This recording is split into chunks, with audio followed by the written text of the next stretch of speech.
America के सबसे बड़े टेक जायंट्स इंडिया में बिलियंस ऑफ डॉलर इन्वेस्ट करने वाले हैं। माइक्रोसॉफ्ट ने 7.5 बिलियन डॉलर, अमेजोन ने 30 बिलियन डॉलर और गूगल पहले ही 15 बिलियन डॉलर अनाउंस कर चुका है, सिर्फ इंडिया के डाटा सेंटर्स और एआई इंफ्रास्ट्रक्चर के लिए।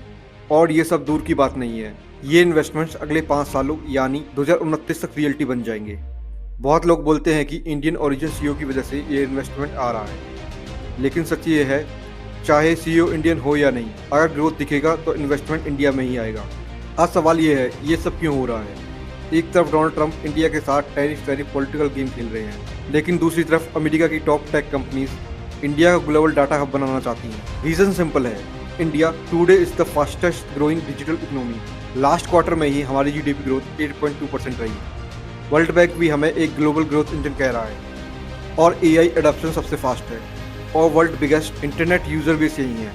और इन टेक कंपनीज को इंडिया में कमाई की मैसिव अपॉर्चुनिटीज दिख रही हैं।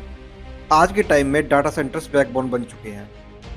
जो भी आप ऑनलाइन स्टोर करते हैं, सब कुछ डाटा सेंटर में ही सेव होता है। इसलिए यूएस के बड़े टेक जायंट्स इंडिया में AI power data centre setup करने आ रहे हैं। माइक्रोसॉफ्ट ने तो ये भी वादा किया है, वो 20 मिलियन इंडियंस को एआई और डाटा स्किल्स में अपस्किल करेगा।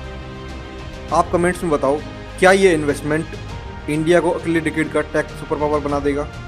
For more informative videos please like, share and subscribe my channel.